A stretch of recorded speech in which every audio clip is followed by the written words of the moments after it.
So what's up guys, it's Ash here and welcome back to a brand new video. Now in today's video guys, I have some custom tactics and player instructions for yet again one of the most popular formations in EA FC 24, this being the 4-3-2-1. Now if you played FIFA 23 you'll know this was probably the best formation about, and you'll probably be glad to know that it is still a viable option in EA FC 24. So just before we get into the video guys, I would very much appreciate it if you could drop this a thumbs up, as it does really help me out, and don't forget to sub to the channel so you never miss out on any of these videos. And with all that aside guys, let's get right into the video. If you guys want coins for FC24, make sure you check out MMOEXP.com. Their link is down in the description. They're very fast, they're very cheap, they're very reliable, and if you use my code Rema you can get yourself a lovely 5% discount. Okay guys, so starting off with the custom tactics, for the defensive style I have this on balanced. Now the reason we have this on balanced is because it does give you the best control over your defense. So when you want to be aggressive, you are able to be aggressive, and then when you want to be a bit more passive and drop off a bit, you can also do that. So balance does give you the best control, which is why I do suggest it. Now moving on to the width guys, I have this on 42. The reason for this is we don't want people to be able to just run straight through the middle of our team, and that would be the case if our width would be too high, because there'd be so many spaces and gaps for our opponents to just run right through the middle of us, which is why we don't want to have it that high. By having it on 42 we have a nice compact defense, meaning there are less gaps for our opponent to pass right through.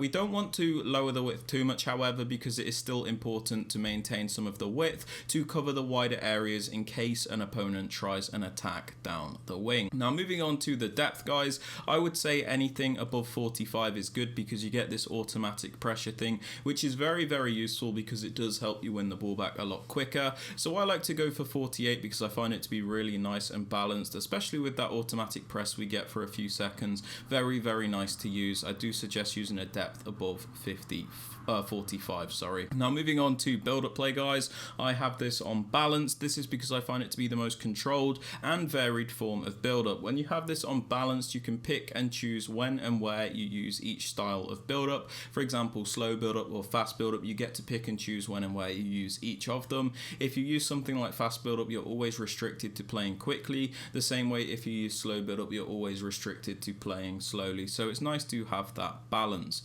Moving on to chance creation guys, I do very much suggest direct passing. This is because it is still the most meta option in the game. When you use direct passing, your players will make more dynamic runs, so it's easier to attack, and attackers seem to have better intelligence, if you will.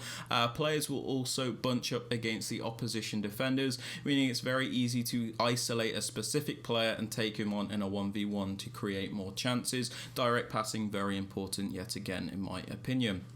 Now moving on to the width guys, for the attack I have this on 44. The reason for this is the 4-3-2-1 is obviously a narrow formation, so we don't want to give it crazy high width because it will make it behave more like a 4-3-3, which is not what we want. So we want to keep the width low enough so we've still got that narrow attack. That being said, we don't want the width too low because your players will be way too close together and it will actually be harder to attack than you would want. For players in box guys, I have this on 4. This is so we can get a few players into the box to finish off those chances, but we don't overcommit everyone to the point where we're going to get counter-attacked if we lose out on possession.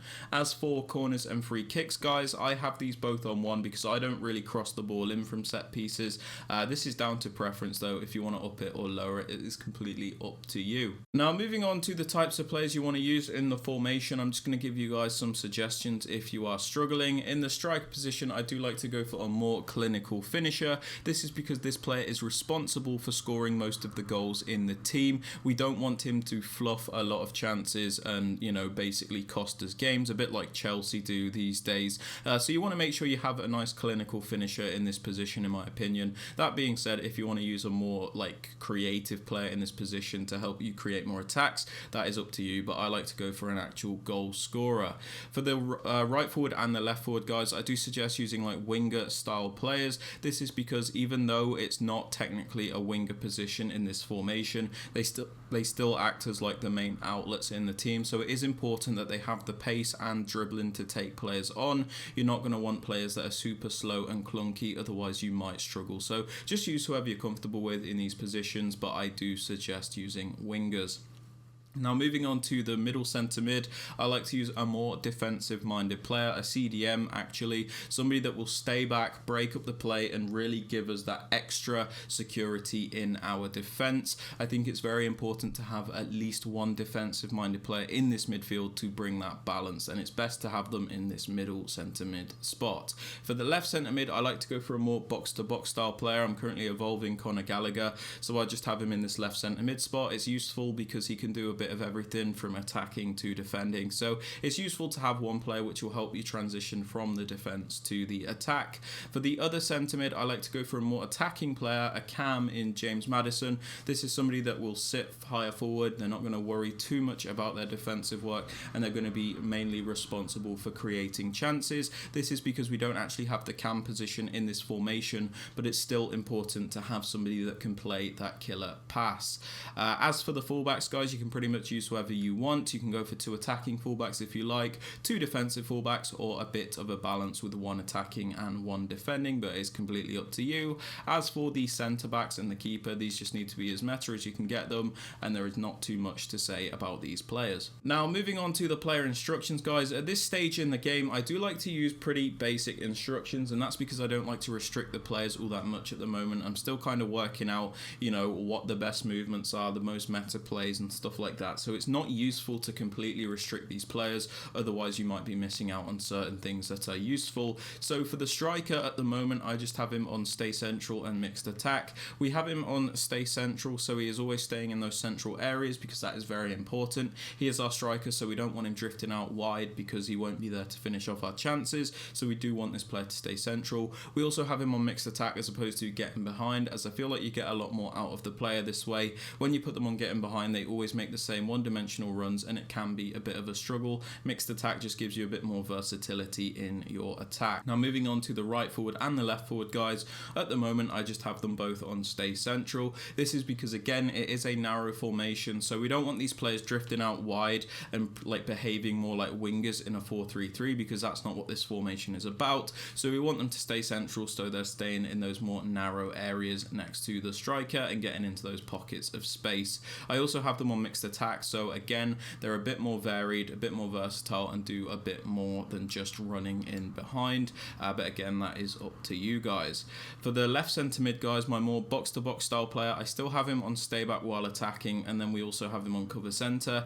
We have him on stay back while attacking because although he's more of a box to box player, I don't want him flying forward all the time. I want to pick and choose when I send him forward, so we just leave him on stay back while attacking, so we do have that extra control. We also have him on cover centre, so he does defend those central areas and stop those attacks through the middle. I'm not currently using that 4-4-2 variation where we defend at the moment, which is why we do have him on cover centre. For the middle centre mid, guys, the more CDM type player, we have him on stay back and cover centre for the same reason as the left centre mid. We want this player to stay back, we don't want him flying forward, and then we also have him on cover centre, so he does defend those central areas. For the right centre mid, guys, where I use a more attacking minded player in James Maddison, I have him on balanced attack and cover centre. We have him on balanced attack because we do want this player to join the attack when it's appropriate, so we don't want him to sit back all the time, and then we also have him on cover centre for the same reasons as the other midfielders, where he will defend those central areas.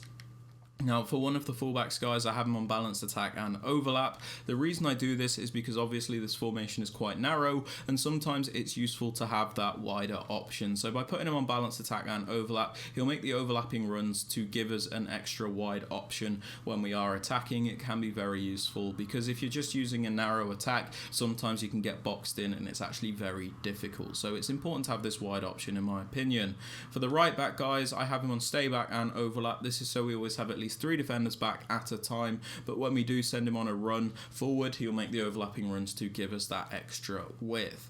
As for the centre backs, guys, I leave them alone, and for the goalkeeper, if you want, you can put them on comms for crosses and sweep a keeper, but it is completely up to you. But yeah, guys, they're my custom tactics and player instructions for the 4-3-2-1. If you have enjoyed or found this useful, please be sure to drop this a like, sub to the channel if you are new, and don't forget to turn on notifications. And with all that aside, guys, I hope you have a fantastic rest of your day, and I will catch you all in the next video. Peace.